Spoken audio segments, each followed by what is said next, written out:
Hello student, YouTube के हमारे इस चैनल में आप सभी लोगों का स्वागत है। और आज के इस वीडियो लेक्चर में हम लोग पढ़ने वाले हैं पृथ्वी के चुंबकीय गुण के बारे में, भूचुंबकत्व। तो हम अर्थ मैग्नेटिज्म के बारे में पढ़ेंगे। इसके पहले हमने चुंबक के गुण के बारे में पढ़ा, चुंबक के चुंबकत्व के बारे में पढ़ा और उसके चुंबकीय क्षेत्र रेखाओं के बारे में पढ़ा और उसके गुण के बारे में पढ़ा। और विद्युत क्षेत्र वाले चैप्टर में जितने भी फार्मूले वहाँ पे थे, उसी के आधार पे हम चुंबकीय क्षेत्र के सारे फार्मूलों को देखें। सेम टू सेम वही कंडीशन है और वही प्रूफ का तरीका है और वही फार्मूला भी है, बशर्ते केवल उसकी कंडीशन बदली है, उसके लेटर अक्षर बदले और नाम बदले हैं, बाकी तरीका सारा वही है। तो आज हम लोग जो है भूचुंबकत्व के बारे में पढ़ेंगे, पृथ्वी के चुंबकीय गुण के बारे में पढ़ेंगे और भूचुंबकत्व के मूल तत्व क्या हैं उनके बारे में पढ़ेंगे। तो एक के बाद एक करके हम लोग स्टडी करते हैं। तो ये बहुत ही इम्पॉर्टेंट टॉपिक है जो कि थ्योरेटिकल में अक्सर पूछा जाता है, इस पे आधारित सवाल भी आते हैं। सवाल भी बहुत आसान टाइप के रहेंगे और बहुत ही अच्छा टॉपिक होने वाला है आज, यानी कि मोस्ट इम्पॉर्टेंट है बोर्ड के एग्ज़ाम के लिए। ठीक, तो चलिए शुरू करते हैं। पहले ये है कि ये पृथ्वी का जो चुंबकत्व के बारे में, कि पृथ्वी के अंदर पृथ्वी एक चुंबक की भांति व्यवहार करती है, इसका प्रूफ कैसे है कि पृथ्वी एक चुंबक की भांति व्यवहार करती है।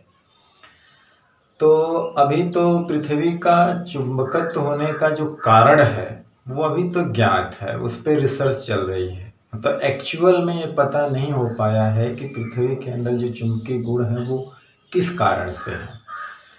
तो उसमें हम लोग कई तर्क दिए गए कि इस कारण से है, उस कारण से है। करीब कई वैज्ञानिकों ने अपना अलग अलग मत दिया कि इस कारण से, इस कारण, सभी को नकार दिया गया। एक कारण है जो हम लोग अभी बताएंगे कि उसको ही मान करके हम लोग चल रहे हैं। और ये कल्पना भी की जाती है कि पृथ्वी के अंदर एक बहुत बड़ा बॉर मैग्नेट, जिसके कारण उसका चुंबकीय गुण होता है, पृथ्वी का चुंबकीय गुण उस बॉर मैग्नेट के कारण है। तो पहले बात यह है कि सपोर्ट में यह है कि पृथ्वी में चुंबकीय गुण होता है, पृथ्वी एक चुंबक की तरह व्यवहार करती है। ऐसा कैसे पता चला?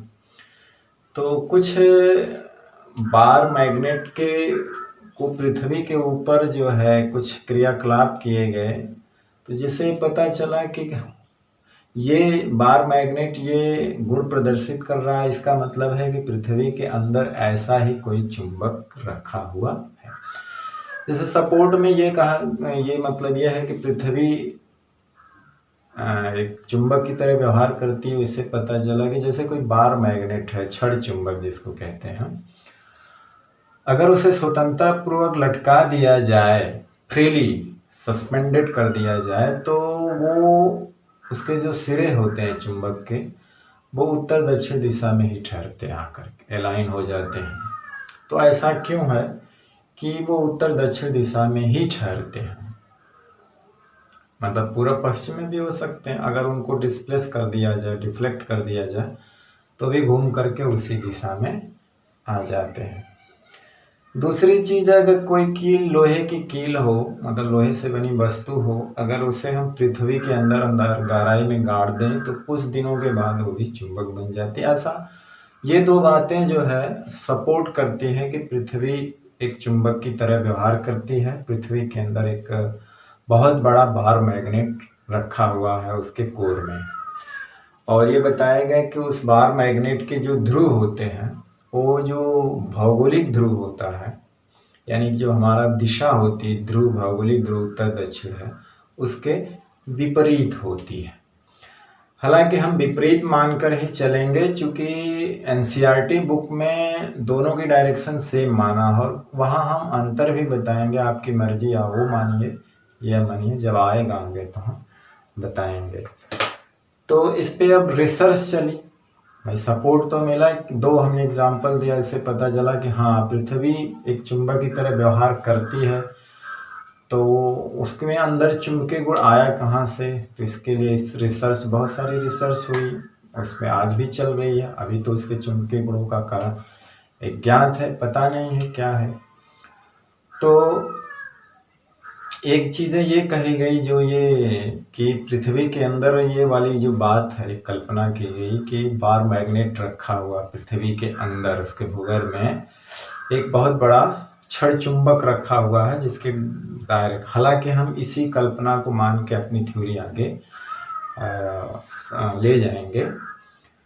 तो बाद में उसको माना गया, लेकिन बाद में ये पता चला, जो क्यूरी नामक वैज्ञानिक था, जिसको हम एक टेम्परेचर है क्यूरी टेम्परेचर, और जानते हैं जैसे जैसे हम पृथ्वी के अंदर जाते हैं उसका टेम्परेचर बढ़ता जाता है। तो पृथ्वी के अंदर बहुत गहराई पे जाने पर बहुत ज़्यादा टेम्परेचर हो जाता है।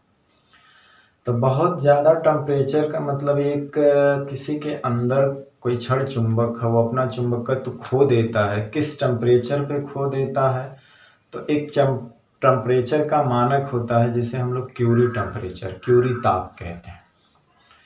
तो क्यूरी ताप से हम जैसे ही ऊपर जाते हैं चुंबक का चुंबकत्व समाप्त हो जाता है। तो हालांकि पृथ्वी के अंदर जाने पर इतना अधिक टेम्परेचर होता है, मतलब क्यूरी ताप से भी अधिक हो जाता है कि उस टेम्परेचर पे कोई भी चीज़ अगर पृथ्वी के अंदर होगी, अगर बार मैग्नेट की तरह, तो उसके अंदर चुंबकत्व का कोई गुण नहीं होगा। तो ये बार मैग्नेट वाली बात जो है वो काल्पनिक थी, जिसे अमान्य कर दिया गया। हालांकि बार मैग्नेट को पृथ्वी के अंदर हम मान करके ही सारी चीज़ें आगे करेंगे। कल्पना मतलब एक कल्पना करेंगे कि यहाँ रखा हुआ है। एक दूसरी थ्योरी दी गई, वो दी गई कि पृथ्वी के अंदर जो है कुछ मेटल्स हैं, जैसे कि आयरन, निकिल, कोबाल्ट, ये अपने मोल्टेन अवस्था में, गलित अवस्था में है। मतलब हाई टेम्परेचर में वो अपने मोल्टेन अवस्था में पाए जाते हैं। मतलब उतने टेम्परेचर में क्या होता है, वो आयन अवस्था में पाए जाते हैं, मतलब उनके परमाणु से इलेक्ट्रॉन निकल जाता है। तो पृथ्वी के अंदर हाई टेम्परेचर पे ये जो मेटल्स होते हैं, जैसे लाइक निकिल है, कोबाल्ट है, आयरन, विशेषकर आयरन, ये आयनित अवस्था में पाए जाते हैं। तो ये आयंस जो है वो पृथ्वी के साथ क्या करते हैं, घूमते हैं। पृथ्वी के साथ क्या करते हैं, घूमते हैं। पृथ्वी के साथ क्या करते हैं, राउंड लगाते हैं। तो जाहिर सी बात है, अभी हम लोगों ने पीछे पढ़ा कि एक धारावाही कुंडली के कारण, कुंडली जो होती है वो चुंबकीय द्विध्रुव की तरह व्यवहार करती है। धारावाही कुंडली क्या है, एक चुंबकीय द्विध्रुव की तरह व्यवहार करती है।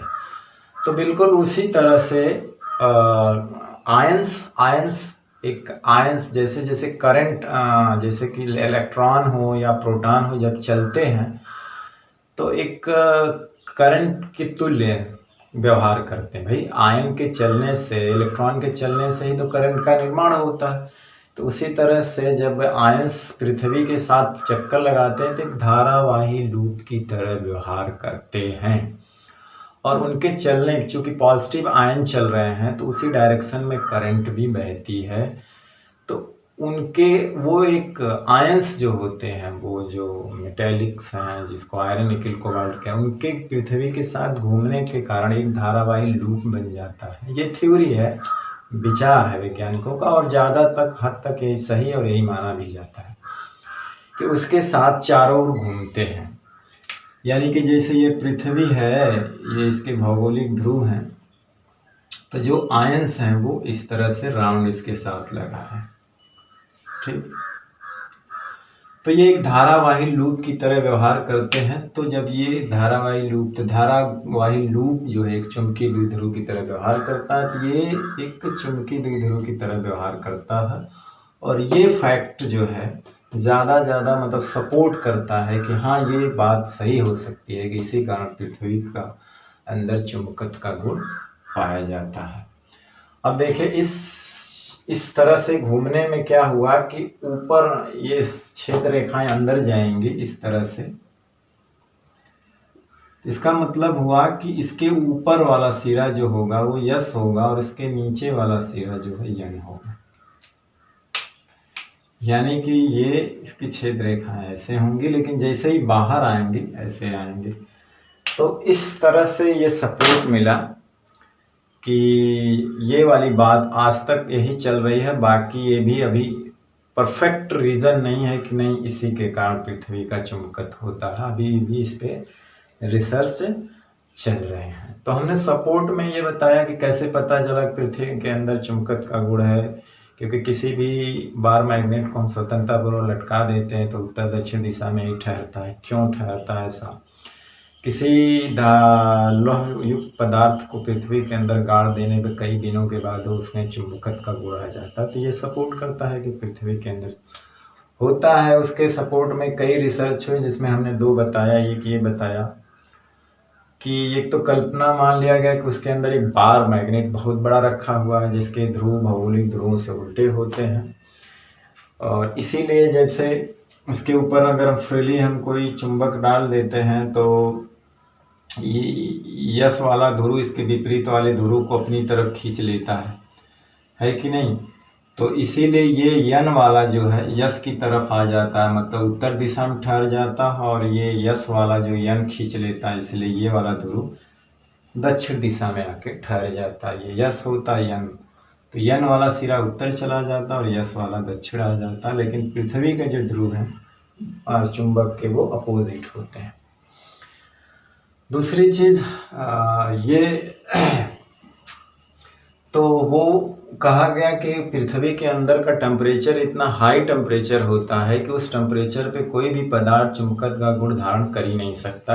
According to Curie theory, Curie temperature के ऊपर जो होता है पृथ्वी के अंदर जाएंगे तो उससे हाई टेम्परेचर होता है, तो ये थ्योरी फेल हो गई। दूसरी ये कहा गया कि पृथ्वी के अंदर कुछ मेटल होते हैं लाइक निकिल, कोबाल्ट और आयरन्स मोल्टेन अवस्था में, आयनिक अवस्था में होते हैं। वो पृथ्वी के साथ राउंड लगाते हैं और वो धारावाही लूप की तरह व्यवहार करते हैं और एक चुंबकीय द्विध्रुव की तरह व्यवहार करते हैं, जिसके कारण पृथ्वी का चुंबकत्व होता है।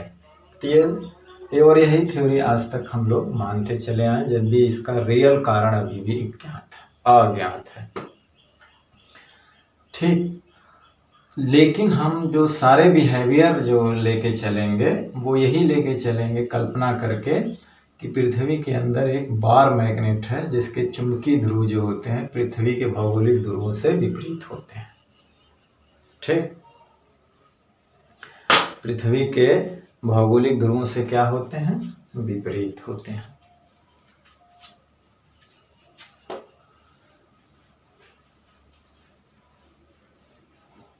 पृथ्वी के भौगोलिक ध्रुवों से विपरीत।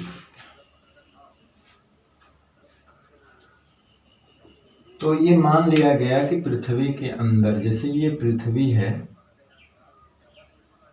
ये पृथ्वी का अक्ष है, तो इसे एस जी मतलब और एन जी कहा गया, मतलब ये भौगोलिक ध्रुव होते हैं, पोल्स, है ना। पृथ्वी ऐसे घूमती है पश्चिम से शायद पूर्व की ओर ऐसे।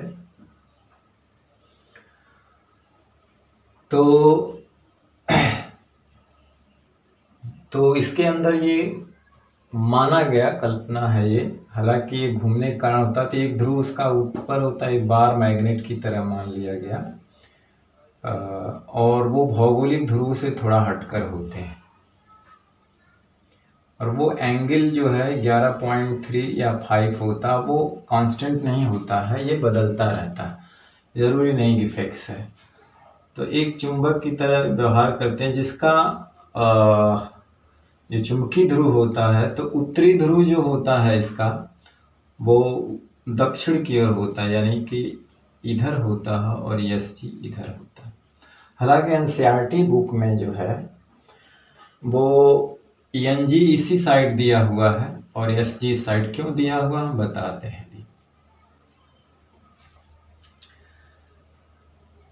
और इसी एंगल को दिक्पात का एंगल भी कहा जाता है। तो इतने एंगल पे 11.5 डिग्री पे होता है ना। अगर हम बात करें क्यों कहा जाता है कि चुंबकीय सुई को पृथ्वी पर जगह जगह रख करके, मतलब एक्सपेरिमेंट किया गया कि पृथ्वी के हर स्थान पे चुंबकीय सुई को रख करके पृथ्वी की चुंबकीय क्षेत्र रेखाएं खींची गई तो वो कुछ इस तरह से आई। जैसे ये पृथ्वी है और इसका भौगोलिक ध्रुव है और ये मान लीजिए बॉर मैग्नेट है उसका।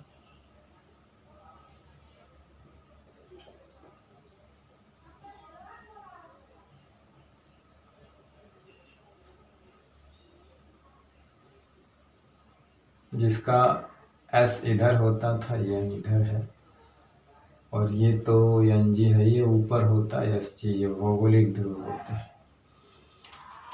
तो उसकी जो क्षेत्र रेखाएं खींची गई जो है वो इस तरह से आई, यहाँ से निकलती हैं तो ये ऐसे आती है, उसी तरह से यहाँ से निकलती है ऐसे आती, और ये यहाँ से निकल करके यहाँ उसी तरह से, सॉरी यहाँ से निकल करके ऐसे, इसी तरह से यहाँ से निकल करके ऐसे, मतलब एक दूसरे को काटती नहीं है। ठीक, तो यानी यहाँ से निकलती है, ऐसा खींचा गया और यहाँ प्रवेश करती है, ऐसे ऐसे जाती है।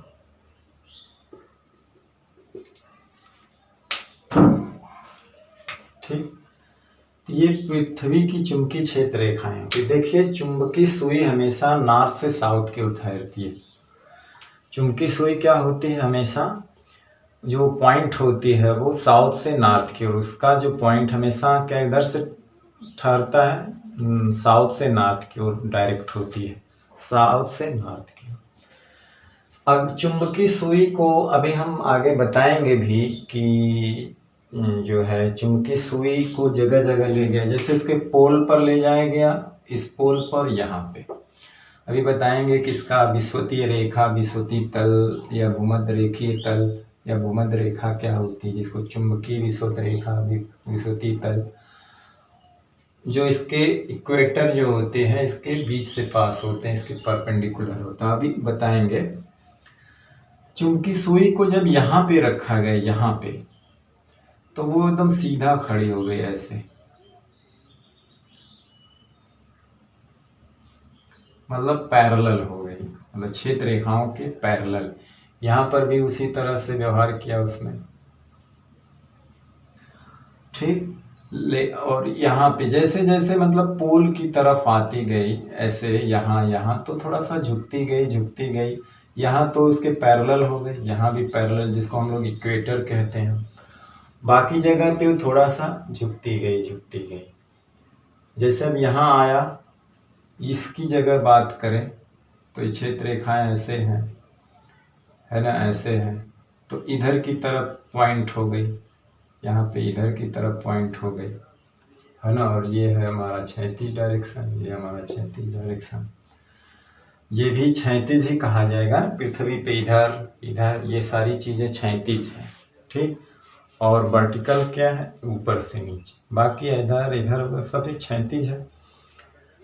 तो ये भी क्षैतिज, यहाँ भी क्षैतिज। लेकिन जैसे यहाँ पे आई, यहाँ पे, तो वो सुई ऐसे लटक गई, ऐसे, यन सिरा इधर हो गया सुई का, यस, यानी क्षेत्र रेखाएं किसको, यन वाला सिरा इसको पॉइंट करा, और जब यहाँ पे लाई गई तो यन इधर है और यस, मतलब यहाँ पे खड़ी हो गई इस तरह से ऐसे, और यहाँ पर भी ऐसे खड़ी हो गई, और यहाँ पे ऐसे पैरेलल थी, और यहाँ पे थोड़ा सा क्षैतिज से झुकी हुई चुंबकीय आमुक्तन। तो दो कंडीशन है, हालांकि हम ये दो फिक्स कंडीशन है, तो हम लोग एक जनरल कंडीशन लेंगे, इसके स्थान पे छोड़ के बाकी स्थानों पे सुई को लेकर के हम कुछ डिफिनीशन करेंगे आगे, जिसको हम लोग दिक्पात का कोड, नति कोड, एंगल ऑफ डिक्लिनेशन वाला कोड, और पृथ्वी का चुंबकीय क्षेत्र का क्षैतिज घटक जो पृथ्वी के मूल तत्व कहलाते हैं उसके बारे में। तो देखिए एनसीईआरटी वाले ने क्या किया है कि उसने ये कह दिया कि देखिए भाई यहाँ पे ये देखिए ये कुछ झुका हुआ है, चुंबकीय सुई का यन सिरा जो है यहाँ पॉइंट कर रहा है, तो इसीलिए उसने चुंबकीय ध्रुव को यन मान लिया इसको, इस पॉइंट को उसने क्या कह दिया, यह नियम माने मैग्नेटिक, सॉरी ये जी नहीं रहेगा, मैग्नेटिक यम से ये गलत हो गया था, ठीक। क्योंकि उसने कह दिया कि सुई, हालांकि चुंबकीय क्षेत्र रेखाएं जो है ऐसे निकलती हैं, यस यन सिरा इधर होता ना, ऐसे पॉइंट होती हैं, यानी कि यहाँ से निकलेंगी और ऐसे पॉइंट होंगी। इसीलिए अगर यहाँ पे चुंबकीय सुई रखा जाता है तो उसका यस वाला सिरा इधर होता, यन वाला इधर होता। तो चूंकि यन वाला सिरा इधर पॉइंट होता है, यस वाला इधर होता है, तो इसीलिए उसने कहा कि जो चुंबकीय ध्रुव होता है यस यम इधर होता है और यस यन यम इधर होता है। क्योंकि चुंबकीय सुई का जो यन सिरा यहाँ पे खड़ा हो जाता है, इधर पॉइंट कर रहा है, और यहाँ पे चुंबकीय सुई का यस सिरा पॉइंट कर रहा है। इसलिए एनसीईआरटी के बुक में भी इसको यस्यम मान लिया, इसको यनियम मान लिया। जैसे यन भी इसका इधर, इसका भी इधर, इसका भी यस इधर, इसका भी यस इधर। तो थोड़ा सा ये कंफ्यूजन पैदा करता है, थोड़ा सा, हालांकि सही है। हम बाद में नोट में लिखवाएंगे कि जो मैग्नेटिक फील्ड होती है पृथ्वी की, वो डायरेक्ट होती है साउथ से नॉर्थ की ओर, क्योंकि अंदर एक हमने कल्पना किया हुआ है कि एक चुंबक है जिसका ध्रुव यस ऊपर है, यन नीचे है। तो जानते हैं क्षेत्र रेखाएं यन से निकलती हैं, तो यहाँ से निकलेंगी तो ऐसे डायरेक्ट होंगी ना, ऐसे। तो इसलिए सुई भी जो है ऐसे डायरेक्ट होती है, उसका यस नीचे होता है, यन ऊपर। तो इसलिए कहा जाता है कि पृथ्वी के मैग्नेटिक फील्ड की जो डायरेक्शन है वो भौगोलिक दक्षिण से भौगोलिक उत्तर की ओर होती है। तो इसीलिए चुंबकीय ध्रुवों को भी यहाँ यस मानना चाहिए, इधर यन मानना चाहिए, जैसा कि एनसीईआरटी में है। हालांकि हम उसका थोड़ा सा जस्ट अपोजिट मानेंगे, हम इधर यस वाला मानेंगे, इधर, इसलिए इससे कंफ्यूजन नहीं होगा। क्योंकि पृथ्वी अंदर जो है चुंबकीय क्षेत्र रेखाएं यस यन की ओर चलेंगे। क्यों नहीं कंफ्यूजन क्यों है? क्योंकि जब हम चुंबक को ऐसे लटकाते हैं वहां पे समझाने के लिए आसान होगा। जैसे जब यहाँ पे हम चुंबक को लटकाते हैं तो क्यों उत्तर दक्षिण दिशा में आएगा। अगर हम इसको यन इधर मान लेंगे और इसका भी यन इधर मान लेंगे तो वो तो उसको भी डिफ्लेक्ट करेगा ना, प्रतिकर्षित करेगा, तो घुमा देगा। तो यस वाला इधर आ जाएगा, तो चुंबकीय सुई के ध्रुव बदल जाएंगे समझाने में, तो थोड़ा वहाँ कंफ्यूजन आएगी। तब हम चुंबकीय सुई का सिरा यस अपने मतलब अपनी थ्योरी के हिसाब से अगर हम चुंबकीय ध्रुव उलट दें कि यन उधर चला जाए, यस उधर चला जाए, तो चुंबकीय सुई के ध्रुव उलट जाएंगे। क्योंकि यस यन को खींचता है, अगर हम यन इधर दिखाएंगे तो वो तो यन को प्रतिकर्षित करेगा, जबकि चुंबक जो है डायरेक्ट होता है एक यन और एक यस। जो यन में डायरेक्ट होता है उसे उत्तरी ध्रुव कहते हैं, और जो यस में डायरेक्ट होता है दक्षिणी ध्रुव में।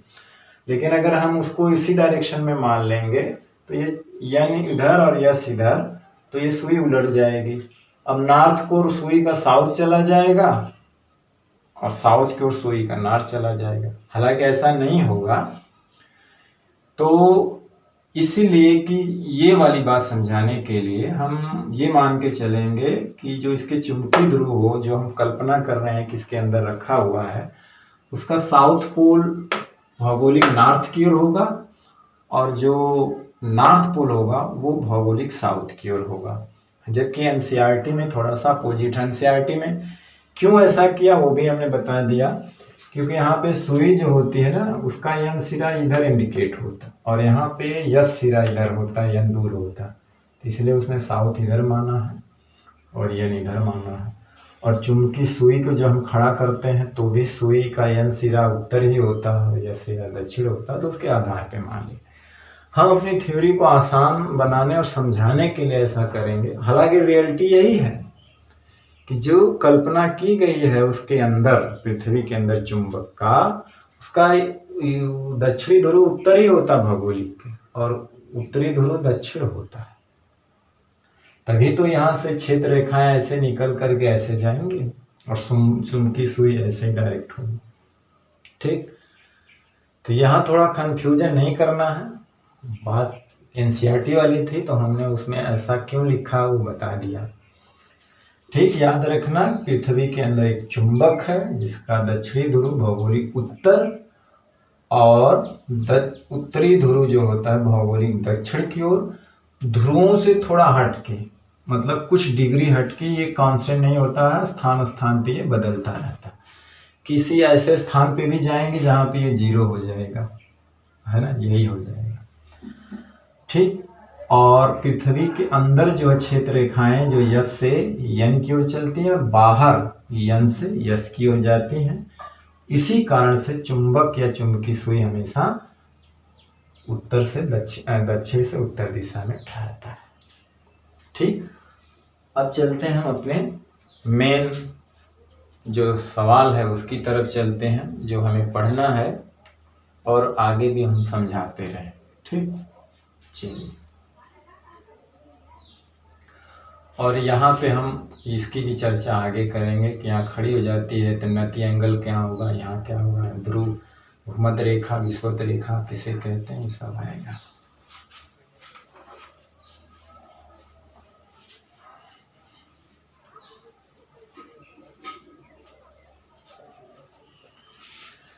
हमारी हेडिंग है भूचुंबकत्व। ठीक। और भूचुंबकत्व के मूल तत्वों की परिभाषा, मतलब हम एक प्रश्न के लिख दे रहे हैं, उसके हिसाब से आंसर देंगे। अब प्रश्न ही में वो सारा आंसर भी इंक्लूड हो जाएगा। जैसे है प्रश्न हमारा कि भूचुंबकत्व के मूल तत्वों की परिभाषा, मतलब पृथ्वी के चुंबकत्व को परिभाषित करने के लिए, डिफाइन करने के लिए कुछ परिभाषाएं दी गई हैं जिसको पृथ्वी का मूल तत्व कहा जाता है ना, एलिमेंट्री एलिमेंट कहा जाता है। तो है हमारा प्रश्न है कि भूचुंबकत्व के मूल तत्वों की परिभाषा दो तथा सिद्ध करो। भूचुंबकत्व के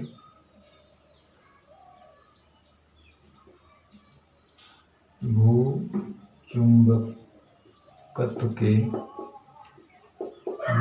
तत्वों की क्वेश्चन है ये, परिभाषा दो, परिभाषा दीजिए तथा सिद्ध कीजिए,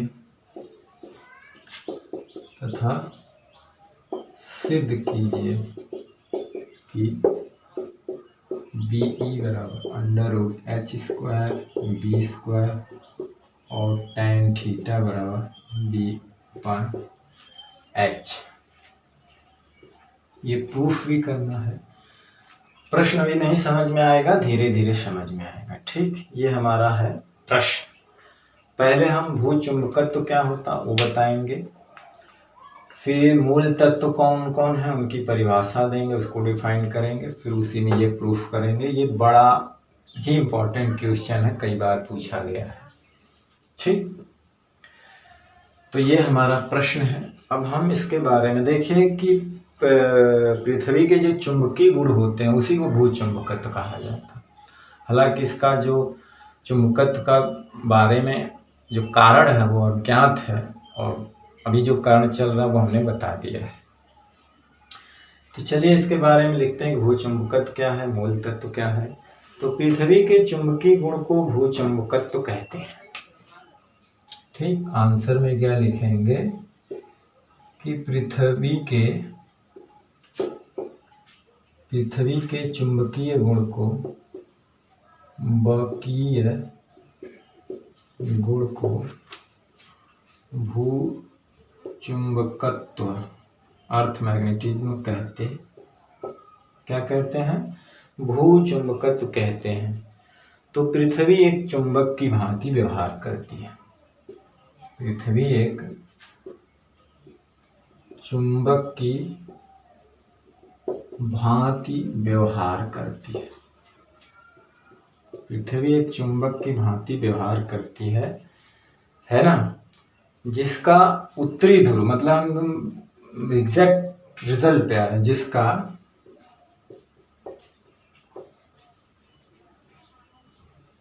उत्तरी ध्रुव क्या होता है, उत्तरी ध्रुव जो होता है दक्षिणी गोलार्ध में होता है। भौगोलिक वही दक्षिणी गोलार्ध जो हमारा होता है, दक्षिणी गोलार्ध में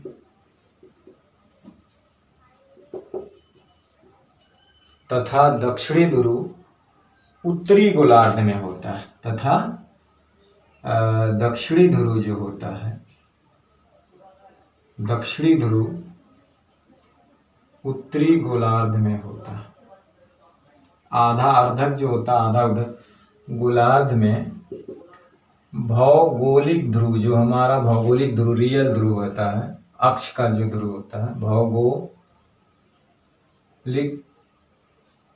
ध्रुव जो जियोग्राफिकल पोल होते हैं, जिसके अनुदिश पृथ्वी घूमती, जो अक्ष का एक ऊपर वाला सिरा एक ध्रुव होता है, नीचे वाला सिरा एक ध्रुव होता है। तो भौगोलिक ध्रुवों से थोड़ा हटकर होते हैं, थोड़ा हटकर होते हैं या स्थित होते हैं। और बात ये लिखेंगे कि पृथ्वी का चुंबकत्व का कारण अभी ज्ञात है, यानी कि पृथ्वी के चुंबकत्व का कारण अभी अज्ञात है कि किस कारण से है। ठीक, अभी उसका जो कारण है पूरी तरह से कंफर्म नहीं है। दूसरी बात लिखेंगे कि पृथ्वी के चुंबकीय व्यवहार का अगर हमें अध्ययन करना है तो उनमें हमने कुछ परिभाषाएं दी, जिसी को हम लोग भूचुंबकत्व के मूल तत्व कहते हैं। तो पृथ्वी के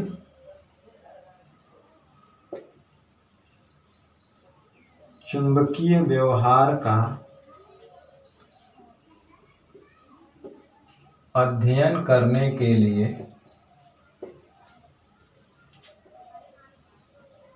कुछ परिभाषाएं दी गई हैं,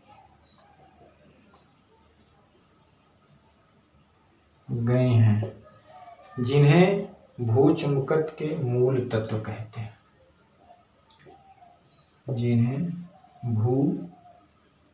चुंबकत्व के मूल तत्व कहते हैं। वो क्या क्या है उसको भी लिख देते हैं। ठीक, तो 3 हैं, उन तीनों के बारे में पूरा उसके गुण को डिस्क्राइब किया गया है। इसका स्क्रीनशॉट ले लीजिए।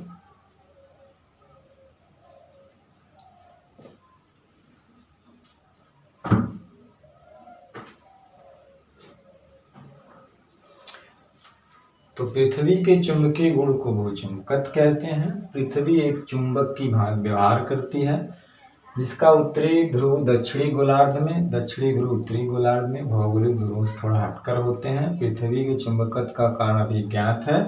पृथ्वी के चुंबकत्व की व्यवहार का अध्ययन, चुंबकीय व्यवहार का अध्ययन करने के लिए कुछ परिभाषाएं दी गई हैं, जिन्हें भूचुंबकत्व का मूल तत्व कहते हैं।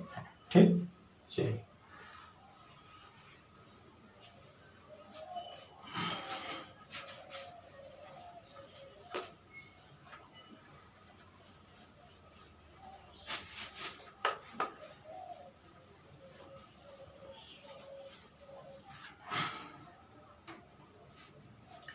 अब जैसे इसमें क्या है, अभी हमने बनाया भी था, तो ये हमारी पृथ्वी है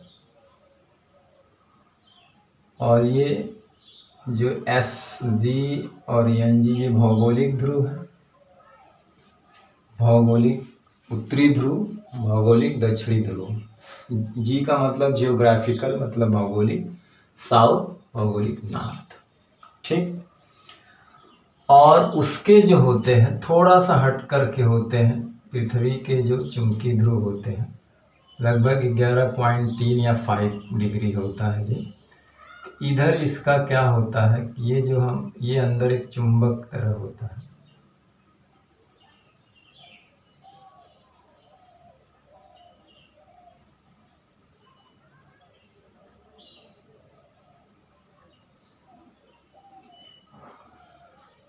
ठीक, आप इससे बनाए ना बनाए या सीधे बना ले, तो इसका ये ध्रुव जो होता है SG हम मानेंगे, हालांकि NCERT में से N माना, क्यों माना हमने बता दिया है, तो कन्फ्यूजन ना हो इसीलिए हमने S मान लिया है। ठीक, और इधर हम लोग NG माने, सॉरी यस यम मतलब मैग्नेटिक ध्रुव, और एन यम मतलब नॉर्थ। यम का मतलब मैग्नेटिक चुंबकीय ध्रुव, और है भौगोलिक ध्रुव। और ये चुंबकीय ध्रुव होता है, ये भौगोलिक ध्रुव। एंगल ये बदलते रहते हैं, हर जगह पे अलग अलग होते हैं। ठीक, इसे दिक्पात का भी कोण कहेंगे, आगे अभी आएगा। ठीक ठीक, तो ये आप बना सकते हैं। ठीक, अब हम जो उसके मूल तत्व हैं उस पे आते हैं। तो पहला मूल तत्व है दिक्पात का कोण, एंगल ऑफ डिक्लिनेशन कहते हैं इसको। पहला है दिक्पात का कोण, दिक्पात का कोण।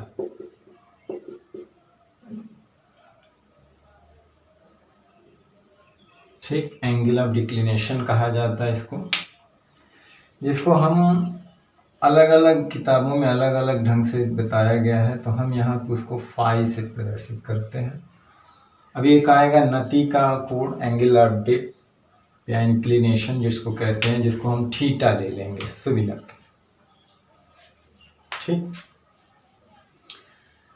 तो देखिए इसके पहले कोण बताने से पहले कुछ डिफिनीशन है। तो डिफिनीशन क्या है कि यहाँ पे जो फिगर बना, हालांकि एक फिगर हम और भी बना देंगे इस तल से होता हुआ, जैसे हम दो तल बना सकते हैं।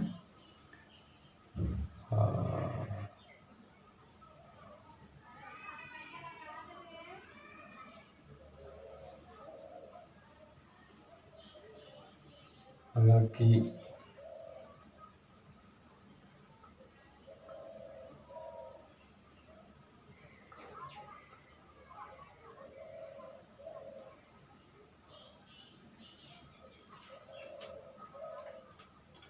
तो इसको बनाना ज़रूरी नहीं यहीं पे है, जैसे कि यही फाई होता है।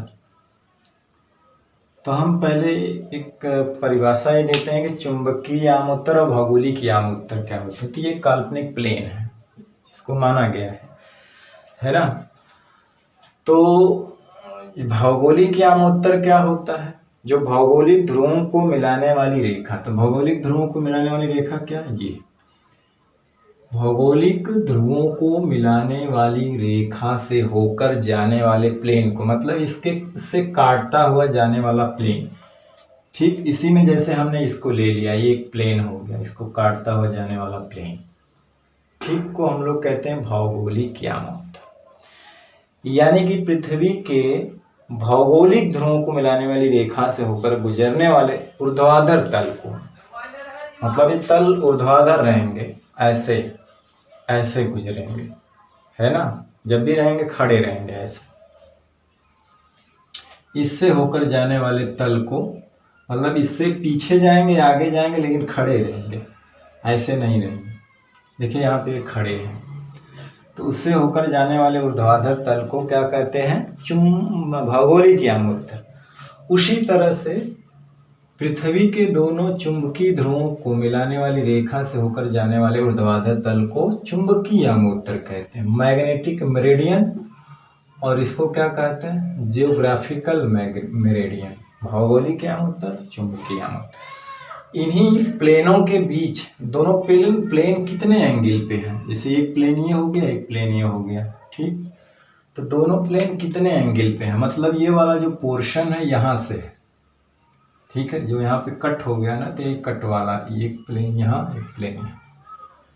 तो यही प्लेनों के बीच का जो एंगल फाई होता है उसी को, तो पृथ्वी के अलग अलग स्थानों पे अलग अलग होता है। तो यही फाई जो होता है वो जो है कोण को हम लोग क्या कहते हैं? दिक्पात का कोण कहते हैं। तो इस बात को हम लोग लिख लेते हैं।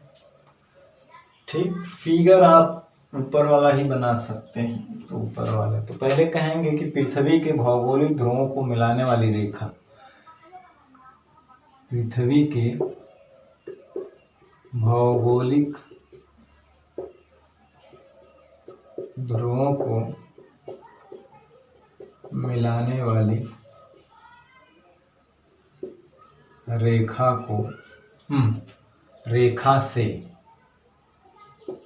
गुजरने वाले ऊर्ध्वाधर तल को पृथ्वी का भौगोलिक यामोत्तर कहते हैं। पृथ्वी का भौगोलिक यामोत्तर कहते हैं। यामोत्तर मतलब मेरिडियन। उसी तरह से हम कहेंगे कि पृथ्वी के चुंबकीय ध्रुवों को, पृथ्वी के चुंबकीय ध्रुवों को मिलाने वाली रेखा से गुजरने वाले ऊर्ध्वाधर तल को पृथ्वी का चुंबकीय यामोत्तर कहते हैं। क्या कहते हैं? चुंबकीय यामोत्तर कहते हैं। ठीक, अब इन्हीं यामोत्तरों के बीच के कोण को कहते हैं। तो जब परिभाषा एक नंबर में आए तो है दोनों लिखना जरूरी नहीं, डायरेक्ट लिखना कि भौगोलिक यामोत्तर चुंबकीय यामोत्तर के बीच बने कोण को दिक्पात का कोण कहते हैं। तो ये लिखेंगे कि किसी स्थान पर पृथ्वी के, किसी स्थान पर पृथ्वी के, किसी स्थान पर पृथ्वी के भौगोलिक यामोत्तर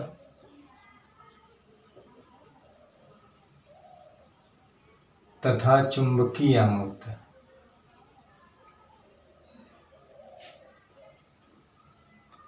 भौगोलिक यामोत्तर तथा चुंबकीय यामोत्तर के बीच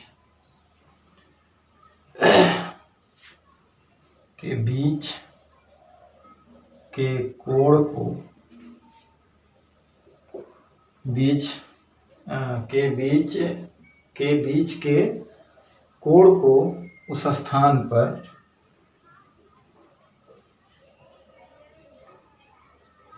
दिक्पात का कोण कहते हैं।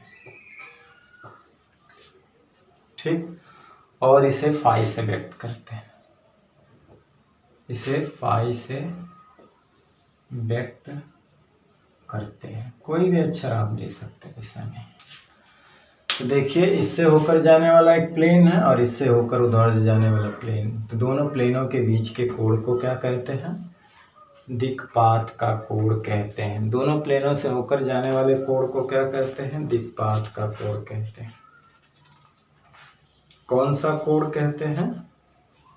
दिक्पात का कोण कहते हैं।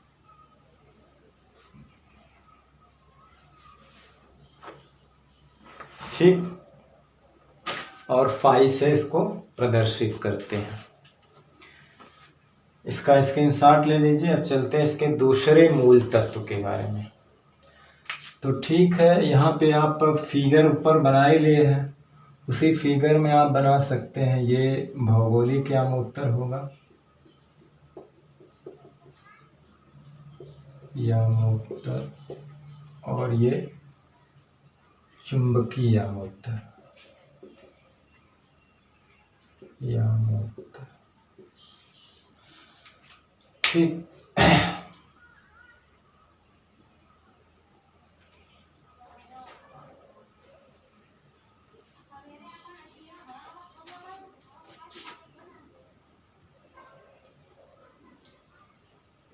चलिए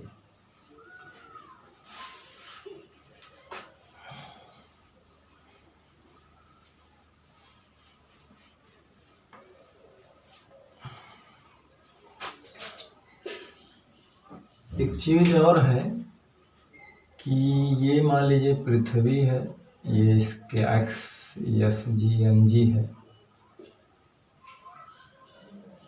और ये यस एम है, और ये एम ये है। तो भौगोलिक जो यामोत्तर है, यानी कि भौगोलिक ध्रुवों को मिलाने वाली रेखा के लंबवत जो रेखा गुजरती है, ये तो इसे हम लोग कहते हैं भूमध्य रेखा।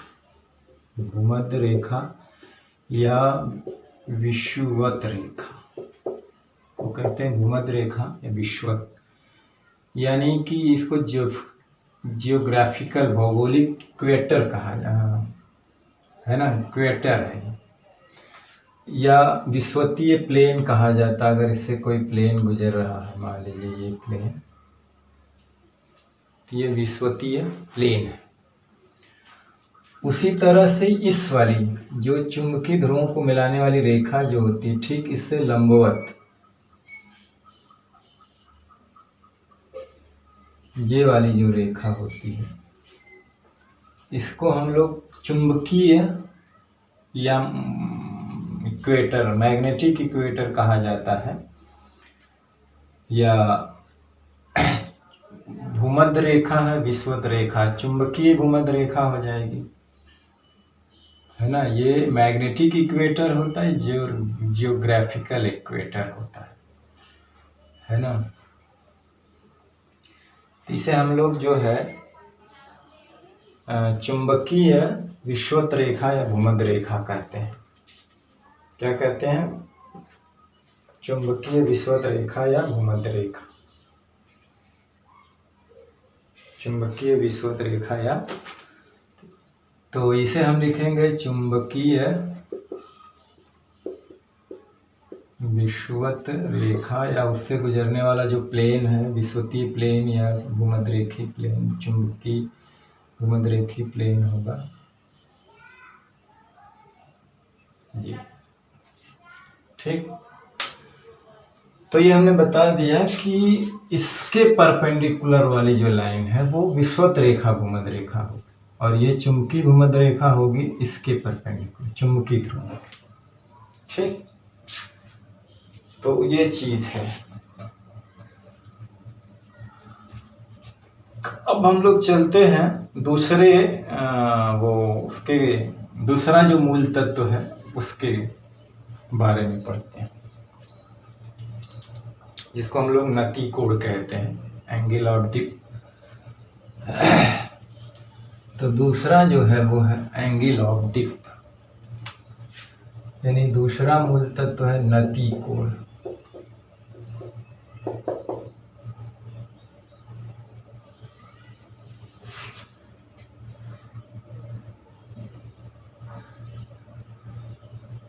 दूसरा क्या है? नति कोण, एंगल ऑफ डिप, जैसे इसको हम कहते हैं एंगल ऑफ डिप या इंक्लिनेशन। इसको हम थीटा से प्रदर्शित करेंगे आगे। तो इसका मान पृथ्वी पर जो है भिन्न भिन्न स्थानों पर इसका मान भिन्न भिन्न होता है। जैसे ध्रुवों पर 90 डिग्री होता है और विषुवत रेखा पे 0 होता है। ठीक, तो वो वाली चीज़ अभी देखते हैं। अब होता क्या है कि चुंबकीय सुई को जो है, जो ऐसी चुंबकीय सुई होती है जो वर्टिकल और किसी में वो घूम सकती है। ठीक है, मतलब ऐसे भी घूम सकती है, ऐसे भी घूम सकती है, यानी कि ऊर्ध्वाधर भी घूम सकती है चारों ओर और क्षैतिज भी चारों ओर। तो ऐसी सुई को अगर हम पृथ्वी पर ले जाते हैं, जगह जगह ले जाते हैं, तो हमने देखा कि विषुवत रेखा पे वो पैरेलल हो जाती है, क्षैतिज खड़ी हो जाती है, और ध्रुवों पे जाते हैं तो एकदम खड़ी हो जाती है, क्षैतिज से 90 डिग्री कोण बनाती है। इसीलिए ध्रुव पर जो है नति कोण 90 डिग्री होता है और विषुवत रेखा भूमध्य रेखा पे 0 हो जाता है। भूमध्य रेखा पर क्या हो जाता है? 0 हो जाता है। तो अभी बताएंगे कि नति कोण हमने बताया ही नहीं तब तक ये बताने लगे, मतलब डिप एंगल होता क्या है, मतलब नति कोण क्या होता है।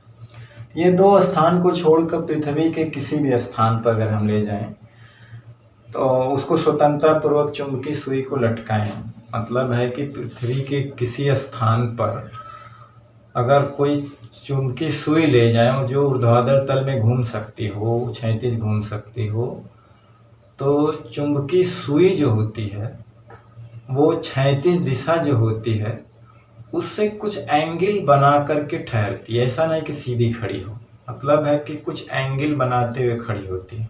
36 से जो 36 लाइन होती है उससे थोड़ा सा एंगल बनाते हुए ठहरती है। क्या है? थोड़ा सा एंगल बनाते हुए ठहरती है। चुंबकीय आमुत्तर में ये भी बात होनी चाहिए कि पृथ्वी तल के किसी स्थान पे स्वतंत्रता वो लटकी चुंबकीय सुई, मतलब उस सुई को कहाँ ले जाएंगे? भौगोलिक आमुत्तर में नहीं, चुंबकीय आमुत्तर में। कहाँ पे?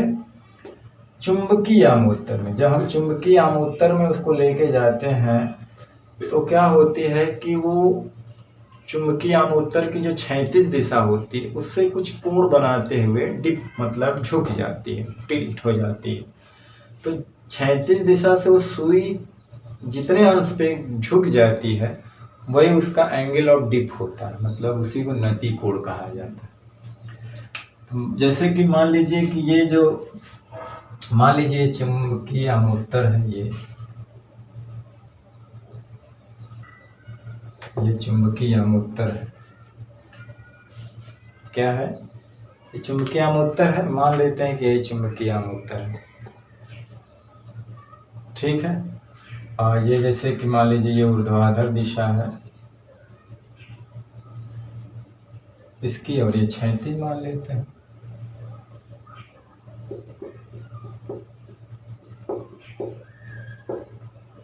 ठीक, और यहाँ पे दोनों का कट, ये प्लेन है, यही वो मैग्नेटिक पोल है जो यहाँ पे से गुजर रहा है, ये 36।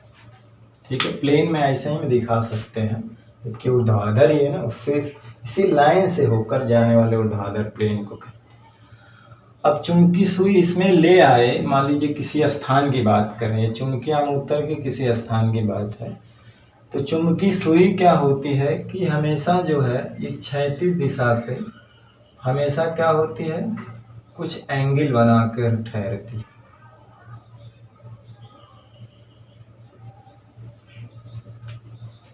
ठीक, चुंबकीय सुई इसका, भाई चुंबकीय सुई का यश इधर होता है या इधर होता है, तो उस स्थान पर चुंबकीय आमुत्तर में उस स्थान पर चुंबकीय सुई का जो नोक होता है, उत्तरी ध्रुव होता है, जो डायरेक्शन होती वो पृथ्वी के संपूर्ण चुंबकीय क्षेत्र का मैग्नीट्यूड व्यक्त करता है, परिमाण।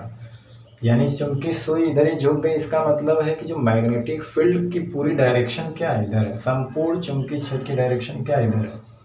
अभी हम पोल्स पे ले जाएंगे तो ऐसे खड़ी हो जाएगी, हालांकि अभी हम पीछे बताएंगे कि पोल्स पे जो होता है, अभी इसी में बताएंगे कि पोल पर जो है 90 डिग्री खड़ी हो जाती है, और विषुवत रेखा पर ले जाएंगे तो ऐसे पैरेलल हो जाएगी, मतलब क्षैतिज ऐसे हो जाएगी, ऐसे मतलब ये ऊपर उठ जाएगी, और पोल्स पे ये आकर इससे मिल जाती है, ऐसे खड़ी हो जाती है। तो कितना एंगल बनाएगी, 90 डिग्री। और जब हम विषुवत रेखा पे जाते हैं तो ये उठ के ऐसे हो जाती है, मतलब ऐसे ऐसे ऐसे हो जाती है, एकदम खड़ी हो जाती, झुकती नहीं। अब विषुवत रेखा पे जाते जाते सुई एकदम खड़ी हो जाती है उधर। कितना एंगल बना, 90।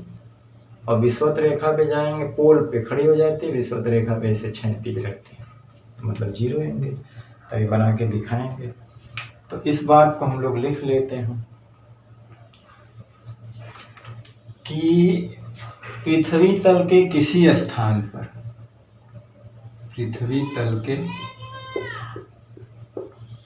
किसी स्थान पर स्वतंत्रता पूर्वक लटकी चुंबकीय सुई, स्वतंत्रता पूर्वक लटकी चुंबकीय सुई की चुंबकीय सुई हमेशा चुंबकीय आमुत्तर में, हमेशा चुंबकीय आमुत्तर में यामोत्तर की 36 दिशा से, यामोत्तर की 36 दिशा से कुछ कोण बनाते हुए ठहरती है, कुछ कोण बनाते हुए क्या है, स्थिर होती है या ठहरती है। तो किसी स्थान पर मतलब इसी तरह ठहर जाएगी। तो वही अब इसका एंगल क्या है कि उसकी डिफिनीशन क्या है कि किसी स्थान पर,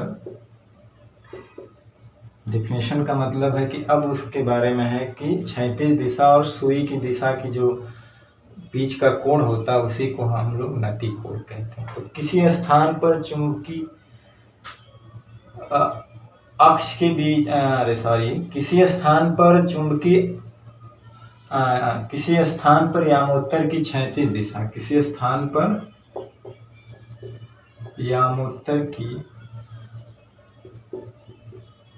क्षैतिज दिशा तथा सुई की जो अक्ष होती है, अक्ष या सेयन, यही अक्ष होती है ना, या चुंबकीय सुई भी लिख सकते हैं कि किसी स्थान पर यामोत्तर की क्षैतिज दिशा, मैंने चुंबकीय यामोत्तर की, यहाँ पे छूट गया, किसी स्थान पर चुंबकीय यामोत्तर, चुंबकीय यामोत्तर की क्षैतिज दिशा तथा चुंबकीय सुई के अक्ष या चुंबकीय सुई वही तथा चुंबकीय सुई के अक्ष के बीच बने कोण को नति कोण कहते हैं। कोण को नति कोण कहते हैं। क्या कहते हैं? नति कोण। तथा थीटा से व्यक्त करते हैं, तथा थीटा से व्यक्त करते हैं। तथा किससे व्यक्त करते हैं? थीटा से व्यक्त करते हैं। इसका मान भिन्न भिन्न स्थानों पर भिन्न भिन्न होता है ना, सही है। इसका मान जो है उसका भी मान अलग अलग होता है। इसका मान भिन्न भिन्न स्थानों पर भिन्न भिन्न होता है। अब जैसे कि विषुवत रेखा पे इसका मान 0 ध्रुवों पे 90 अंश होता है। अभी बताएंगे कैसे है। विषुवत रेखा पर इसका मान 0 तथा भूमध्य रेखा ये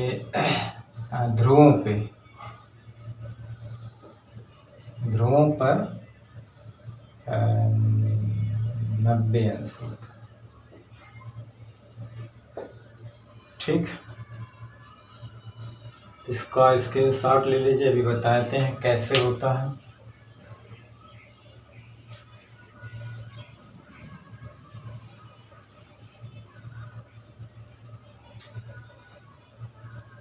चलिए,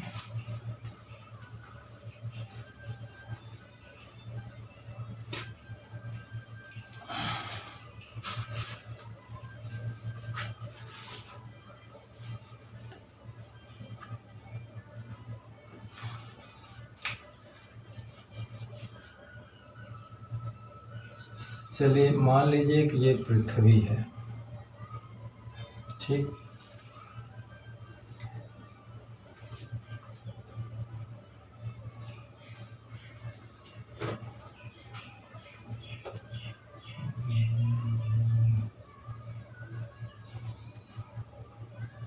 मान लें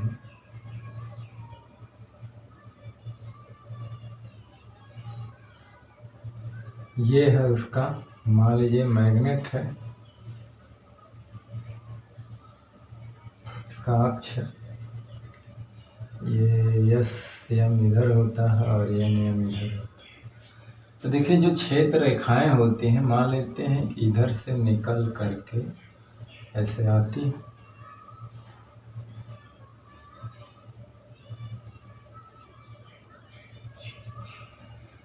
तो पृथ्वी के ऊपर ये सारी ऐसे जो है वो क्षैतिज, कहीं भी जाए ऐसे ऐसे सब क्षैतिज डायरेक्शन।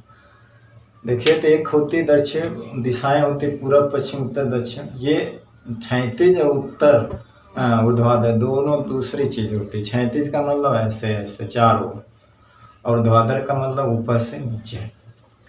ऊर्ध्वाधर का मतलब ऊपर से नीचे।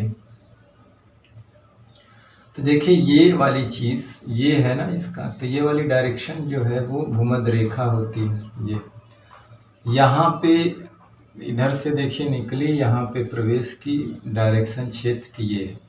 तो यहाँ पे जो चुंबकीय सुई है ऐसे आ जाती है, यस और यस, और क्षेत्र की डायरेक्शन भी इधर ही है। तो देखिए सुई जो है क्षैतिज हो जाती है, पैरेलल हो दोनों। ठीक, ये पृथ्वी के ऊपर ऐसे क्षैतिज है, तो यहाँ पे थीटा क्या हो जाता है, 0 हो जाता है। और देखिए इस स्थान पर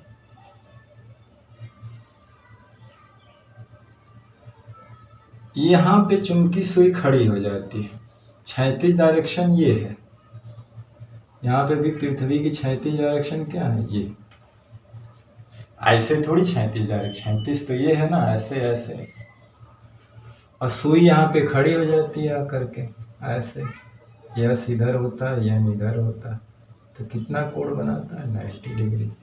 यहाँ पर भी सुई जो है ऐसे, यस इधर यन इधर, और क्षैतिज ये है, तो कितना कोण बनाता है, 90। देखिए क्षैतिज ये भी है, ये सब क्षैतिज, बस ऐसे खड़ा ना हो ऐसे। ठीक, तो इसलिए विषुवत रेखा पे 0 होता है और ध्रुवों पे 90 डिग्री होता है। इस फिगर का स्क्रीनशॉट ले लीजिए। अब चलते हैं, वेरी इंपॉर्टेंट इसका जो मूल तत्व है तीसरा, इसको मिटा देते हैं। ठीक,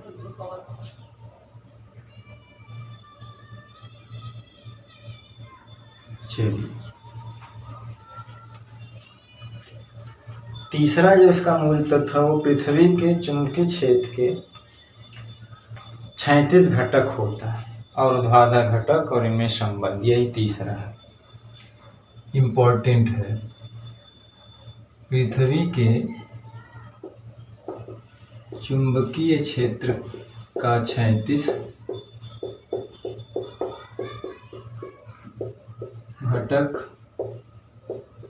ऊर्ध्वाधर घटक तथा इनमें संबंध।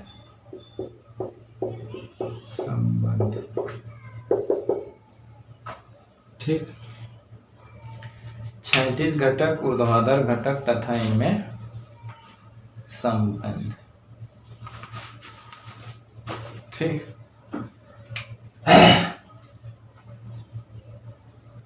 क्षैतिज घटक को हॉरिजॉन्टल मतलब एच से प्रदर्शित करते हैं और ऊर्ध्वाधर घटक को बी से प्रदर्शित करते हैं। क्षैतिज घटक मतलब कैपिटल एच और ये मतलब बी।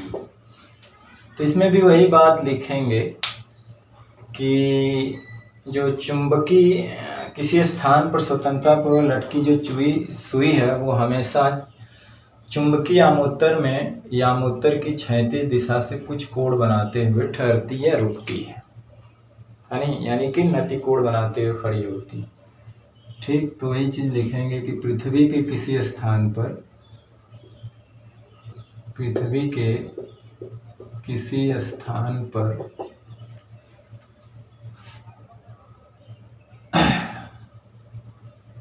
चुंबकीय यामोत्तर में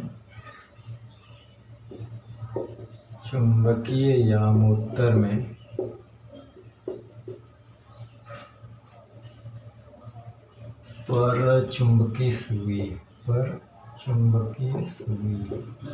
चुंबकीय यामोत्तर में यामोत्तर की क्षैतिज दिशा से, उत्तर की क्षैतिज दिशा से, है ना। अभी हम लोग पढ़ लिए नति कोण थीटा पर बनाते हुए ठहरती है। ठीक है, तो जो चुंबकीय सुई का जो अक्ष होता है ना, मतलब खड़ी होती है या ठहरती है, तो सुई के अक्ष की दिशा जो उस स्थान पर सुई के अक्ष की दिशा, सुई के अक्ष की जो दिशा होती है उस स्थान पर पृथ्वी के संपूर्ण चुंबकीय क्षेत्र की दिशा प्रदर्शित करती है, प्रदर्शित करती है। अब निम्न चित्र में अभी हम लोग बनाएंगे, अभी हम नीचे एक चित्र बनाएंगे जिसमें ये सारा चीज बना हुआ है कि पृथ्वी के संपूर्ण चुंबकीय क्षेत्र की दिशा जो है चित्र में हम प्रदर्शित है। तो देखिए, ये मान लेते हैं ये चुंबकीय आमुत्तर है,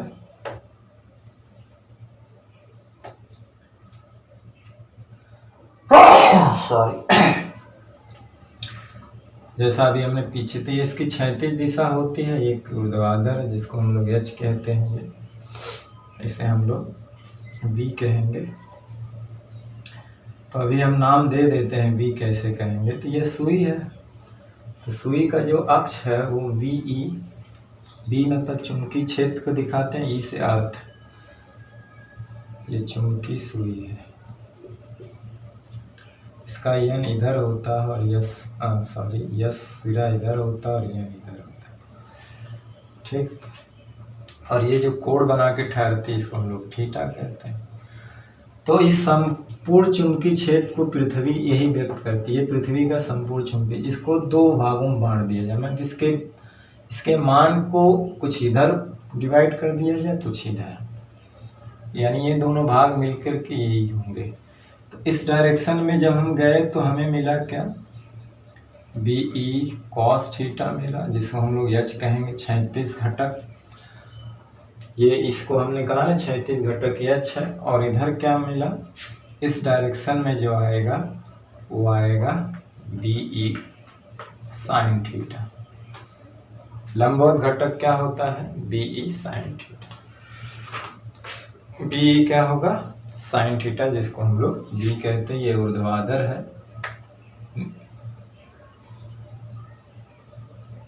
ऊर्ध्वाधर दिशा है, और ये क्षैतिज दिशा है, और ये चुंबकीय यामोत्तर है, यामोत्तर प्लेन है। अब बी को दो घटकों में वियोजित किया जा सकता है ना। बी ई को दो घटकों में वियोजित किया जा सकता है। पहला क्षैतिज घटक एच बराबर बी कॉस थीटा, दूसरा है ऊर्ध्वाधर घटक यानी कि बी ई साइन थीटा, ठीक। अब क्या करें, हमें इसमें वो जो हमारा वो सवाल था, प्रश्न था, उसी को हमको लाना, तो इन दोनों घटकों का वर्ग करके जोड़ दिया जाए, है कि नहीं। यानी अगर हम दोनों का वर्ग कर दें तो ये जाएगा B square cos square theta, B square sine square theta, और एच स्क्वायर बी स्क्वायर। इधर अगर हम बी स्क्वायर कॉमन ले लें तो cos square theta plus sine square theta, जिसका मान 1 होता है, इसका मान क्या होता है, 1 होता है। तो इसलिए बी ई स्क्वायर बराबर हो गया एच स्क्वायर वी स्क्वायर, तो इसलिए बी ई बराबर हो जाएगा under root H square plus B square. दूसरी चीज़ है, दूसरे वाले में पहले से अगर हम भाग दे दें तो हमें मिलेगा tan थीटा बराबर बी बटे एच। tan थीटा बराबर क्या मिलेगा, बी बटे एच। यानी अगर हम ऐसे लिख दें बी साइन थीटा बराबर बी कॉस थीटा, तो हमें मिलेगा बी बटे एच, मतलब tan थीटा से हमें डायरेक्शन मिल जाएगी। ये सिद्ध करना था, ये और ये, ठीक।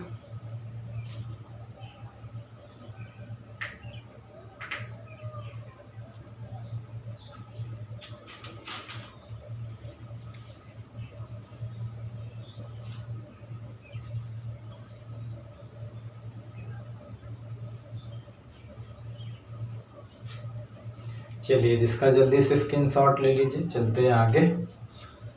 ठीक,